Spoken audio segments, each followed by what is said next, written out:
নমস্কার বন্ধুরা, আমি পপিন। আমার রান্নাঘরে আপনাদের সবাইকে স্বাগত।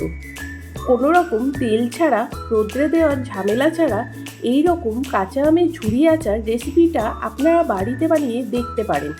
সারা বছর সংরক্ষণ করেও রাখতে পারেন। খেতেও বেশ ভালো হয় টক ঝাল মিষ্টি কাঁচা আমের ঝুরি আচার।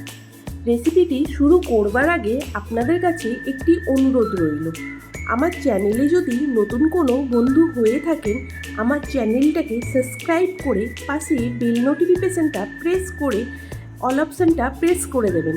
তাহলে আমি যখনই কোনো নতুন রেসিপি আপনাদের সাথে শেয়ার করব, সবার প্রথমেই নোটিফিকেশানটা আপনাদের কাছে পৌঁছে যাবে।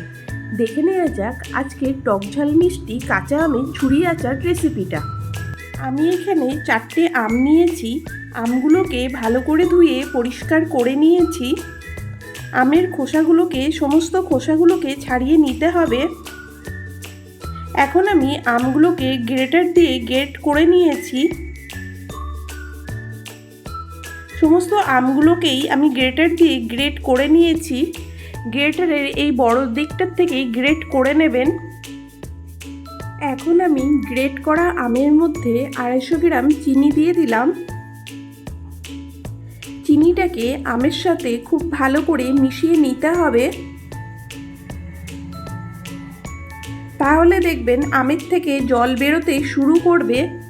আমি এই আচারে আলাদা করে কোনো জল ব্যবহার করব না। জল ব্যবহার করলে আচার কিন্তু ভালো থাকবে না, এই জন্য আমি আচারে জল ব্যবহার করব না। এখন আমি আমটাকে চিনির সাথে মিশিয়ে ঢাকা দিয়ে 15 মিনিট রেখে দেবো। তারপরে আচারটা তৈরি করব। শুকনো কড়াইতে নিয়ে নিলাম 2টো শুকনো লঙ্কা, 1 টিস্পুন 5 ফোড়ন। শুকনো খোলাতে শুকনো লঙ্কার 5 ফোড়নটাকে ভেজে গুঁড়ো করে নিতে হবে। দেখেন মশলাটা ভাজা হয়ে গেছে। এখন মশলাটাকে শুকনো অবস্থায় গুঁড়ো করে নিতে হবে। 15 মিনিট পরে আমি আমের ঢাকনাটা সরিয়ে নিচ্ছি। দেখেন আমের থেকে কতটা জল বেরিয়ে গেছে। এখন আমি 1 টিস্পুন লঙ্কার গুঁড়ো দিয়ে দিলাম। সমস্ত কিছু খুব ভালো করে মিশিয়ে নিতে হবে। কড়াইতে তেল ব্যবহার করব না। আমের মিশ্রণটা কড়াইতে দিয়ে দিতে হবে। ফ্লেমটাকে মিডিয়ামে রেখে 30 থেকে 35 মিনিট রান্নাটা করে নিতে হবে। এখন আমি দিয়ে দিচ্ছি 1/2 টিস্পুন লবণ। 30 থেকে 35 মিনিট পরে দেখবেন রঙটা চেঞ্জ হতে শুরু করবে।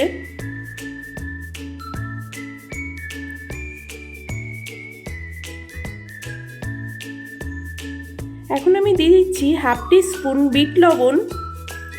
লবণটাকে ভালো করে আমের সাথে মিশিয়ে নিতে হবে। 2টো লবণই অবশ্যই ব্যবহার করবেন, তাহলে আচারের টেস্টটা বেশি ভালো হয়। এখন দিয়ে দিচ্ছি ভাজা মশলা। শুকনো লঙ্কার 5 ফোড়নটা যে ভেজে গুঁড়ো করে রেখেছিলাম, মশলাটাকে দিয়ে দিলাম। মশলাটাকে আমের সাথে ভালো করে মিশিয়ে নিতে হবে। দেখেন আমের ঝুরি আচার একদম রেডি। এখন আমি গ্যাস অফ করে 1 চামচ ভিনিগার দিয়ে দিলাম। ভিনিগারটা আমের সাথে ভালো করে মিশিয়ে নিচ্ছি। ভিনিগার দিলে আচারটা দীর্ঘদিন পর্যন্ত ভালো থাকবে। কাঁচা আমের ঝুরি আচার একদম তৈরি। আজকের রেসিপিটা আপনাদের যদি ভালো লাগে লাইক শেয়ার কমেন্ট করতে ভুলবেন না কিন্তু। আজকে এই পর্যন্ত।